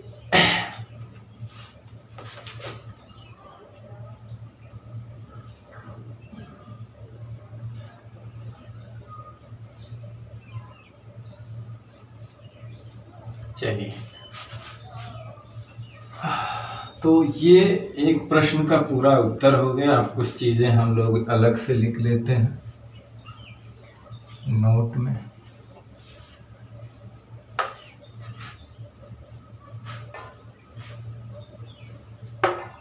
देखिए इस चुंबकीय सुई विषुवत रेखा क्षैतिज हो जाती है, ध्रुव खड़ी हो जाती है और बाकी स्थानों पर वो क्षैतिज से कुछ कोण बनाते हुए ठहरती है। तो चुंबकीय सुई की डायरेक्शन जो होती है वो पृथ्वी के संपूर्ण चुंबकीय क्षेत्र पर। अब जैसे हम लोग कुछ चीजें नोट के बारे में लिख लेते हैं, ठीक है, फिर इसके बाद एक आध दो सवाल देख लेंगे। ठीक, तो चलिए कुछ नोट किए हैं। नंबर 1, इसका कोई हेडिंग नहीं है तो एक्स्ट्रा जानकारी के रूप में नोट है। जैसे कहा जाए कि अगर मान लीजिए कोई तल ऐसा हो जो चुंबकीय अमोत्तर से अल्फा कोण पे झुका हो, इस पे सवाल भी पूछा जाता है, बहुत इंपॉर्टेंट है ये और इस पे सवाल अक्सर आते हैं, हम लोग सवाल लगवाएंगे भी। ठीक,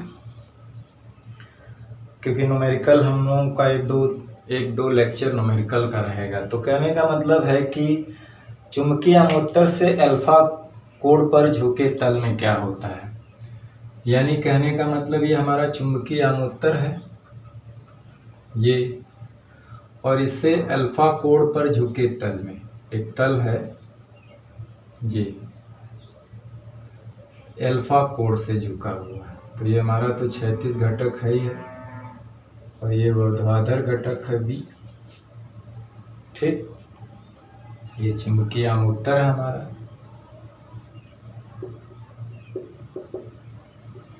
ये समझ लिए हम सवाल ही लगा रहे हैं। तो लिखेंगे कि चुंबकीय अमोत्तर से चुंबकीय अमोत्तर से अल्फा कोण झुके तल में। तो इसका इस डायरेक्शन में हम घटक लेंगे तो इधर क्या होगा, एच कॉस अल्फा। इसका इस डायरेक्शन में घटक हो जाएगा एच कॉस अल्फा और वर्टिकल घटक जो v डैश तो v के ही बराबर होगा, मतलब इसका लंबवत तो यही होगा। ये लाइन तो बदल नहीं रही है, ये वाला बदल रहा है, ऊर्ध्वाधर तो वही है क्योंकि जो भी प्लेन होगा वहीं से पास करेगा ना, उसके ध्रुवों की से होकर ही जाएगा, भले यहाँ जाए इधर जाए इधर जाए इधर जाए अलग बात है। तो क्षैतिज घटक जो इसका हो जाएगा, क्षैतिज घटक को हम जिसको एच डैश मान लेते हैं, एच कॉस अल्फा हो जाएगा और ऊर्ध्वाधर घटक जो होगा बी डैश बराबर बी होगा, मतलब इसमें कोई चेंजिंग नहीं आएगी। ठीक हो, तो वही रहेगा। यदि नए तल में नतिकोण थीटा डैश हो तो अब मान लीजिए नतिकोण बदल गया, सुई जो है कुछ और एंगल पर ठहरती है। यदि नए तल में नतिकोण थीटा डैश हो तो हम क्या लिखेंगे, अभी हम पीछे आ रहा है कि tan थीटा डैश बराबर हो जाएगा तो b डैश बराबर h डैश, ऐसा आएगा। तो यहाँ से tan थीटा डैश बराबर b डैश की वैल्यू क्या है v और h डैश की वैल्यू क्या है h कॉस अल्फा। तो यहाँ पर आ जाइए, हम जो है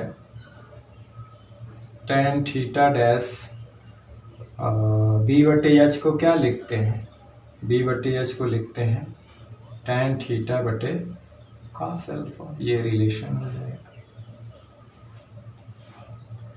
ये क्या हो जाएगा, ये रिलेशन हो जाएगा। और थीटा यहाँ पे क्या है, थीटा पे यहाँ वास्तविक नतिकोण है, वास्तविक नति कोण। ठीक, अगर मान लीजिए यहाँ पे एक चीज करें कि यदि थीटा क्या हो, अल्फा, अल्फा अगर मान लीजिए 90 डिग्री हो, अल्फा की वैल्यू क्या हो जाए 90 डिग्री, तो कास 90 का मान 0 होता है, तो tan थीटा डैश बराबर क्या होगा इनफाइनाइट। भाई 0 से किसी चीज़ में भाग देंगे तो इनफाइनाइट आएगा, क्या हो जाएगा इनफाइनाइट। मतलब यहाँ पे आ जाएगा tan थीटा डैश बराबर tan थीटा बटे कास 90, मतलब हो जाएगा tan थीटा बटे 0, मतलब इनफाइनाइट चीज़ आएगी।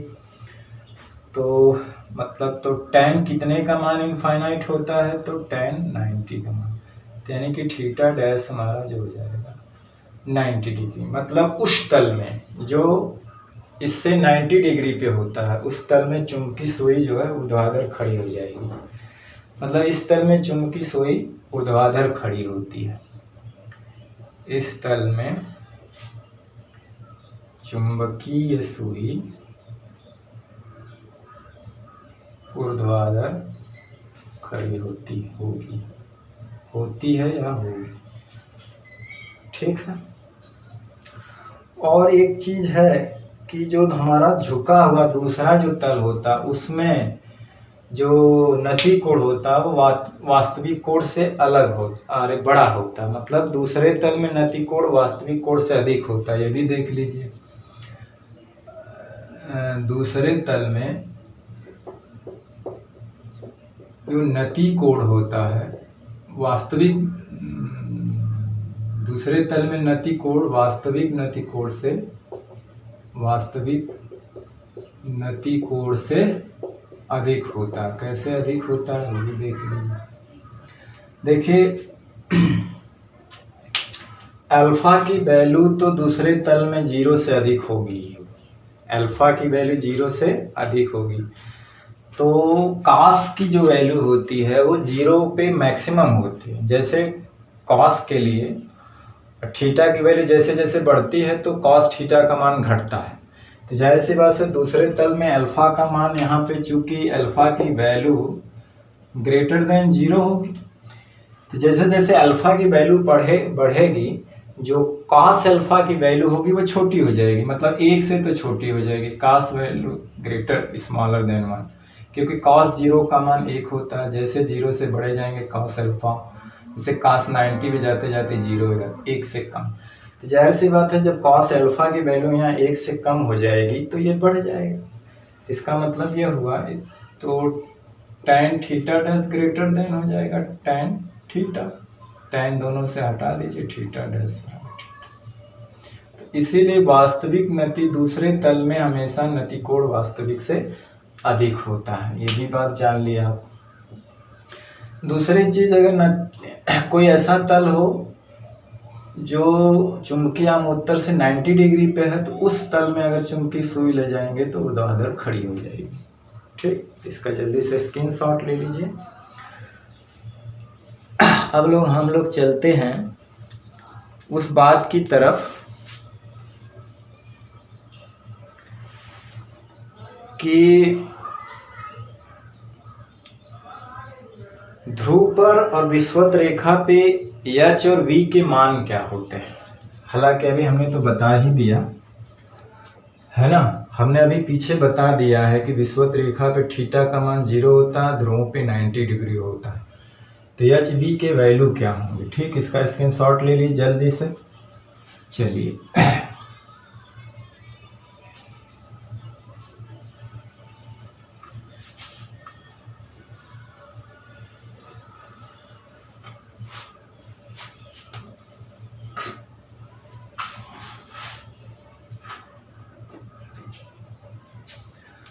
अब जैसे नोट नंबर इसी में 2 या 3 कर लीजिए, जैसे 2 ही है, तो हम जानते हैं कि ध्रुवों पर क्या होता है थीटा 90 डिग्री और विषुवत रेखा पे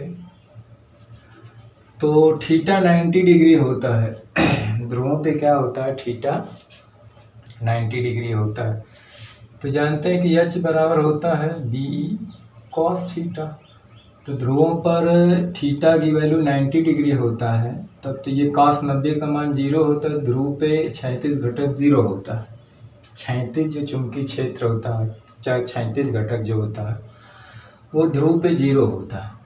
ध्रुवों पर पृथ्वी का 36 घटक जो होता है वो क्या होता है, 0 होता है। तो उसी तरह से v बराबर होता है v साइन थीटा। तो साइन 90 का मान 1 होता है, साइन 90 का मान 1 होता है। ध्रुव पर जो है पृथ्वी का संपूर्ण चुंबकीय क्षेत्र जो होता है उसके ऊर्ध्वाधर घटक के बराबर होता है। ठीक, ये चीज़ क्लियर। ठीक, उसी तरह से विषुवत रेखा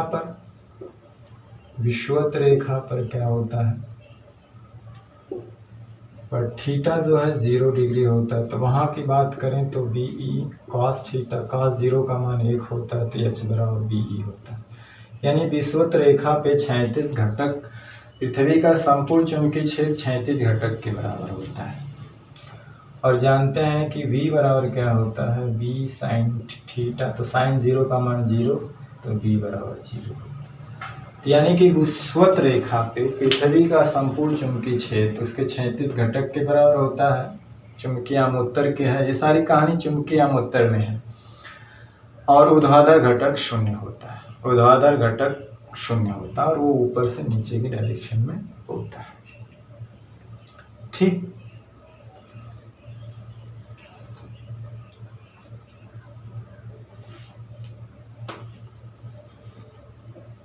अब चलिए नोट नंबर जो भी होगा तीसरा, चलिए यहाँ पे लिख लेते हैं नोट नंबर 3। लगभग ये चैप्टर अब खत्म के कगार पे है, तो आज थोड़ा सा ज़्यादा चलेगा तो हम सोच रहे हैं इसको आज ख़त्म ही कर दिया जाए। ठीक, तीसरी चीज़ ये होती है कि किसी स्थान पर पृथ्वी का जो संपूर्ण चुंबकीय क्षेत्र होता है, चुंबकीय आमोत्तर में किसी स्थान पर पृथ्वी का जो संपूर्ण चुंबकीय क्षेत्र की जो डायरेक्शन होती है चुंबकीय आमोत्तर में, वो जो उसकी डायरेक्शन जो होती है वो भौगोलिक दक्षिण से उत्तर की ओर होती है। भौगोलिक दक्षिण से क्या होती है, उत्तर की ओर होती है। हमने बताया कि पृथ्वी की जो चुंबकीय क्षेत्र रेखाएं होती हैं, जिसका ध्रुव जो होता है यन जो होता है साउथ की डायरेक्शन में होता है। यन क्या होता है अभी समझ जाएगा, जैसे कि ये है, तो पृथ्वी का जो चुंबक है, सॉरी ये यस इधर होता है, यन इधर होता है।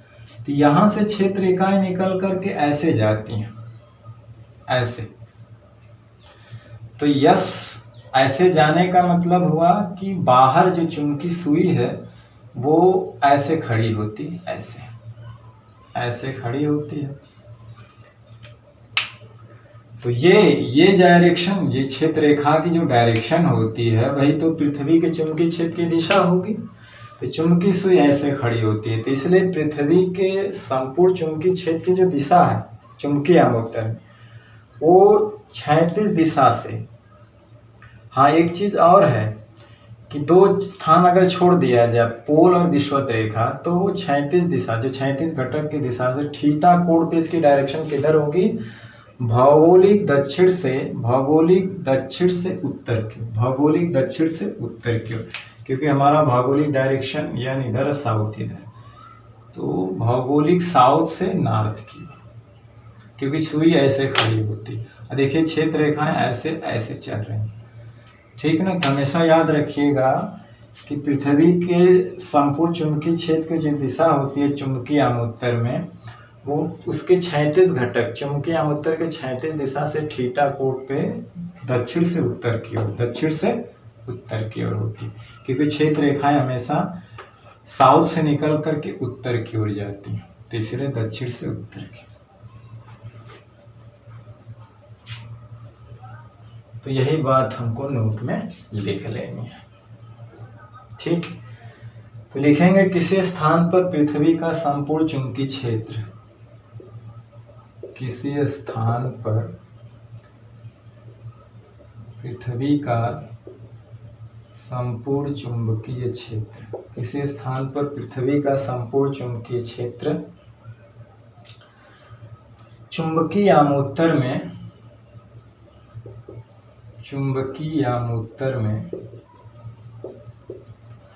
यामोत्तर की क्षैतिज दिशा से, चुंबकीय आमोत्तर में क्षैतिज दिशा से, वही यामोत्तर की क्षैतिज दिशा, चुंबकीय आमोत्तर में क्षैतिज दिशा से थीटा कोण, थीटा मतलब वही नति कोण, चलिए यहाँ लिख भी देते हैं, नति कोण थीटा से या थीटा पर, थीटा से या थीटा पर, मतलब उसकी दिशा जो होती है क्षैतिज दिशा से थीटा कोण पे किधर से किधर होती है, भौगोलिक दक्षिण से उत्तर की ओर होती है, भौगोलिक दक्षिण से उत्तर की ओर होती है। तो याद रखना पृथ्वी के चुंबकीय क्षेत्र की जो डायरेक्शन होती है दक्षिण से उत्तर की ओर, पृथ्वी के अंदर उत्तर से दक्षिण होती है, लेकिन बाहर जो निकलती है हम उसे ना काउंट करेंगे तो बाहर दक्षिण से उत्तर की ओर जाती है।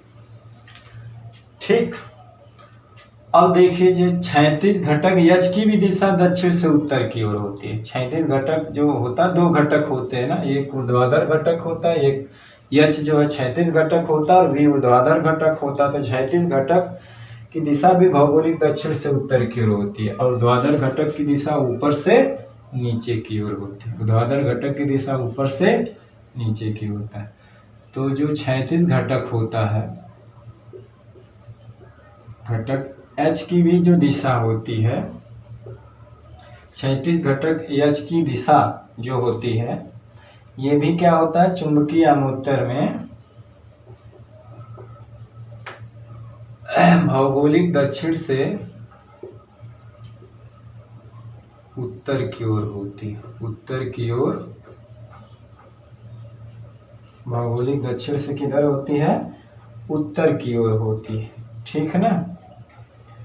और ऊर्ध्वाधर घटक जानते हैं ऊपर से नीचे की ओर होता अभी तो, और ऊर्ध्वाधर घटक यानी V की दिशा याद रखना ऊपर से नीचे की ओर होती है। अब से याद रखना, ठीक, यच की दिशा दक्षिण से उत्तर, V की दिशा ऊपर से नीचे होती है, ये बात याद रखना। यच हमेशा दक्षिण से उत्तर और V हमेशा ऊपर से नीचे, यानी कहने का मतलब BE की दिशा और यच की दिशा दक्षिण से उत्तर होती है, बशर्ते यच की दिशा B से थीटा कोण पे होती है ना, B की दिशा ये थीटा कोण पे जो, ठीक, तो याद रखना इस बात को। अब हम लोग पढ़ने जा रहे हैं उदासीन बिंदु। क्या चीज है, उदासीन बिंदु। ठीक, ये इसका स्क्रीनशॉट ले लीजिए, 10 मिनट का वीडियो और है ताकि ये पूरा खत्म हो जाए, है ना।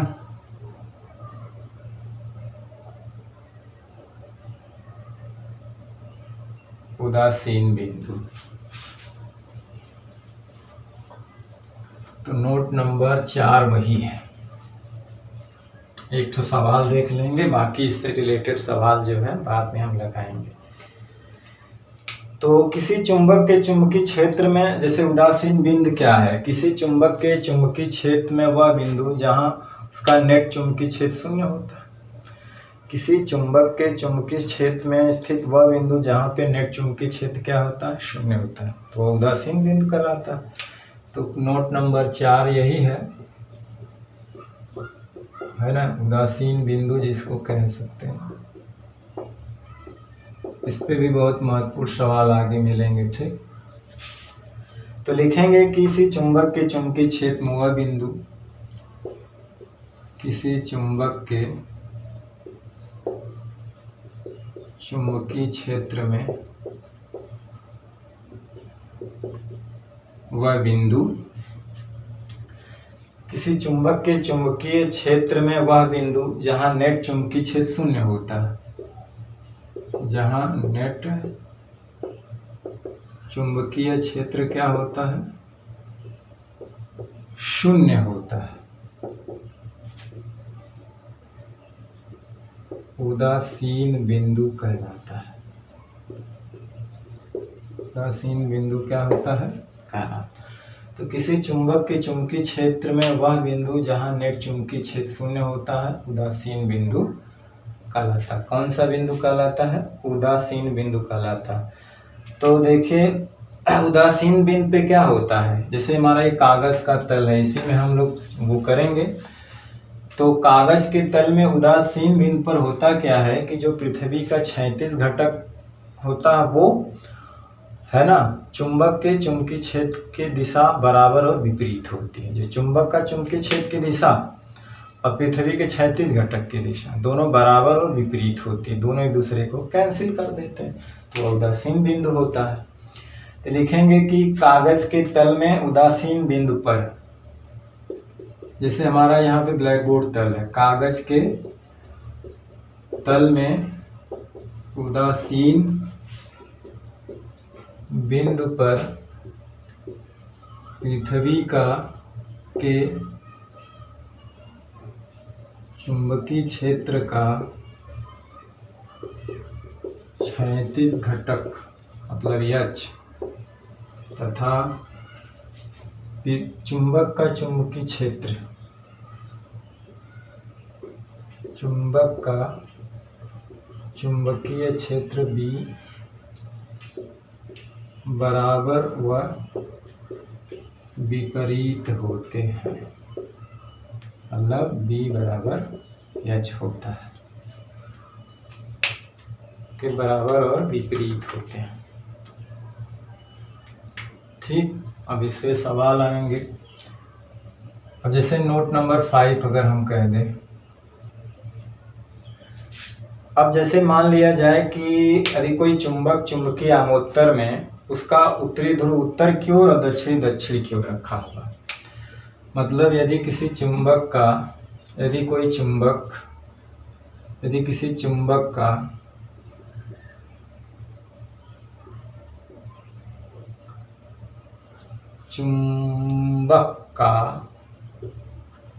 चुंबकीय आमोत्तर में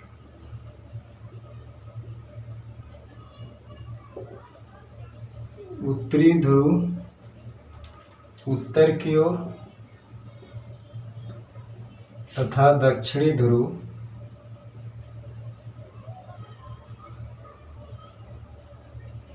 दक्षिण की ओर करके रखा गया है ना, तब उदासीन बिंदु कहाँ मिलेगा? तो जानते हैं उदासीन बिंदु रखा गया हो तो उदासीन बिंदु चुंबक के निरक्ष पर मिलता है। अभी बताएं कैसे। तो उदासीन बिंदु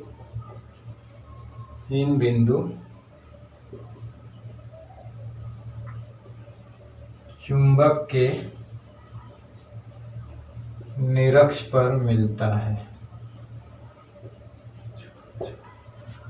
तो उदासीन बिंदु चुंबक के निरक्ष पर मिलता है। ठीक, निरक्ष क्या होता है? जो चुंबक के अक्ष से लंबवत गुजरने वाली रेखा होती है, उसी को लोग कहते हैं। तो यहाँ पे जैसे, तब वहां पे क्या होता है? B और H बराबर होते हैं। तो निरक्ष पे B बराबर क्या होता है? निरक्ष पे B बराबर होता है μ0 4π और m/r3, जिसको H कहेंगे, यही ना होता है। अब इसे देख लिया जाए कैसे होता है। तो जैसे मान लीजिए कि उत्तरी ध्रुव उत्तर की ओर रखा गया, ये मान लीजिए चुंबक है,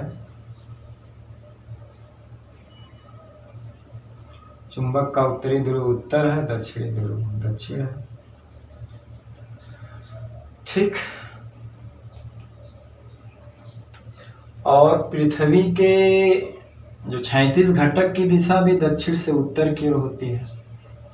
किधर होती है? दक्षिण से उत्तर की ओर होती है। तो चूंकि H की जो डायरेक्शन होती है वो इधर होती है, यहाँ पे H की डायरेक्शन यहाँ पर भी। तो कहने का मतलब ये चुंबक का जो निरक्ष होता है, ये वाली पॉइंट इससे लंबवत यहाँ की बात है, यहाँ पे मिलता है। कैसे मिलता? तो यहाँ पे एच की डायरेक्शन जो इधर होती है, यहाँ पे भी एच की डायरेक्शन इधर होगी, अभी हमने पीछे पढ़ा है। तो देखते जानते हैं कि चुंबक से जो क्षेत्र रेखाएं निकलती हैं वो यन से निकलती हैं, यस पे जाके समाप्त होती हैं। कहाँ से कहाँ निकलती हैं? तो जाहिर सी बात है यहाँ से निकलेंगे ऐसे, तो इसकी डायरेक्शन किधर होगी? इधर ही ना होगी, तो बी की डायरेक्शन इधर होगी। तो यहाँ पे जो है उदासीन बिंदु मिल गया, इधर ही निकल के जाएंगे ना। उसी तरह से यहाँ पर भी निकल करके आएंगे, तो बी की दिशा तो इधर हुई नीचे, और एच की दिशा ऊपर है। क्यों? यन से निकल के रेखाएं ऐसे आएंगी, ऐसे आएंगे, इधर जाके समाप्त होंगे। और एच की दिशा हमेशा किधर होती है? दक्षिण से उत्तर, दक्षिण से उत्तर। तो एच इधर है और बी इधर है, दोनों एक दूसरे के बराबर जहाँ होंगे वहीं कैंसिल। तो ये कहाँ पे मिल रहा है? इसके निरक्ष पे ना। चुंबक से ये लंबवत रेखा होती है तो कहाँ पड़ती है? निरक्ष पे। जल्दी से इसका स्क्रीनशॉट ले लो भाई। ये लंबवत गुजरने वाली रेखा ही निरक्ष होती है, अक्ष के अनुदिश वाली जो होती है वो अक्ष होती है, अच्छी। तो जल्दी से इसका स्क्रीनशॉट ले लीजिए, ठीक? जल्दी करिए। चलिए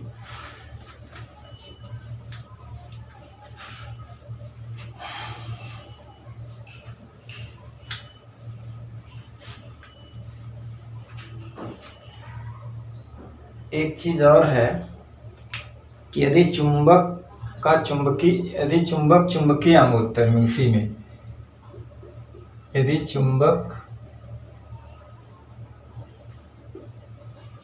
चुंबकीय आमोत्तर में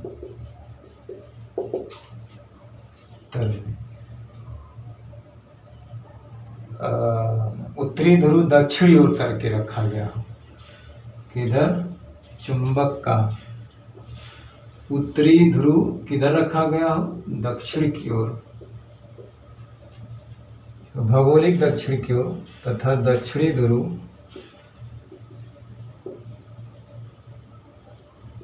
उत्तर की ओर रखा हो, तो उदासीन बिंदु कहाँ मिलता है? तो उदासीन बिंदु चुंबक के अक्ष पर मिलता है, चुंबक के अक्ष पर मिलता है। तो उदासीन बिंदु कहाँ मिलेगा? चुंबक के अक्ष पर मिलेगा।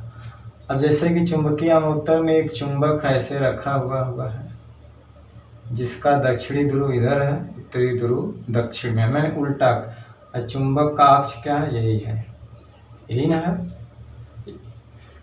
दोनों ध्रुवों को मिलाने वाली रेखा ही उसका अक्ष होती है।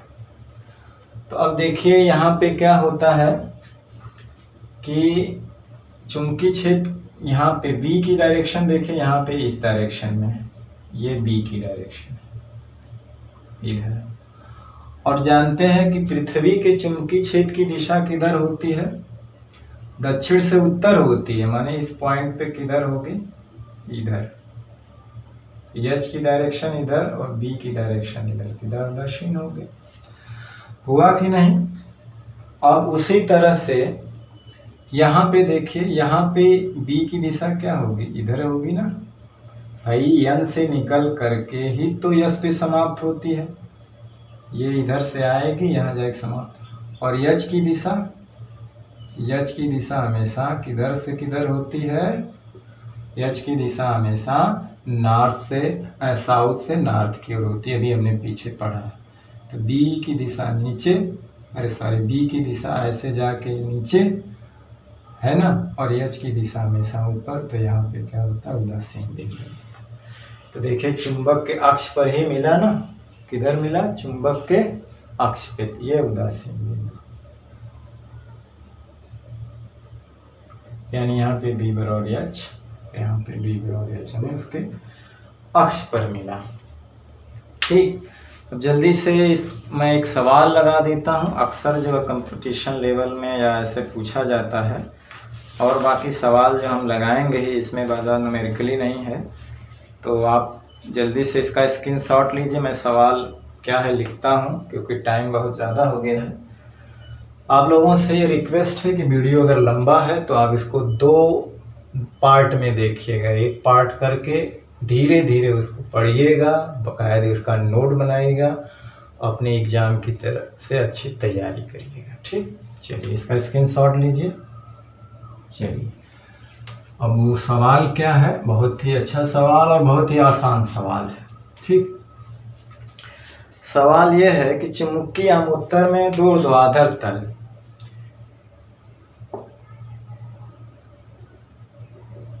चुंबकीय आमुत्तर में 2 ऊर्ध्वाधर तल,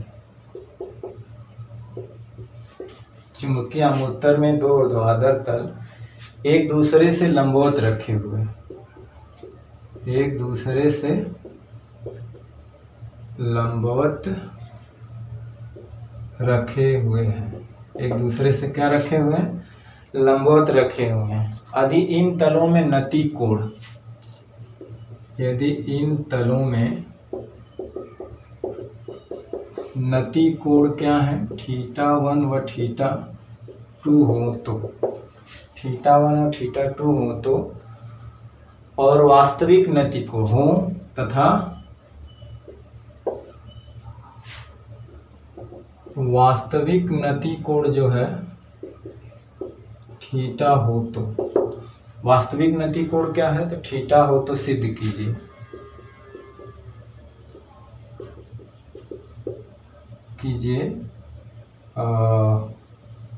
कॉट स्क्वायर θ1 कॉट स्क्वायर θ2 बराबर कॉट स्क्वायर थीटा।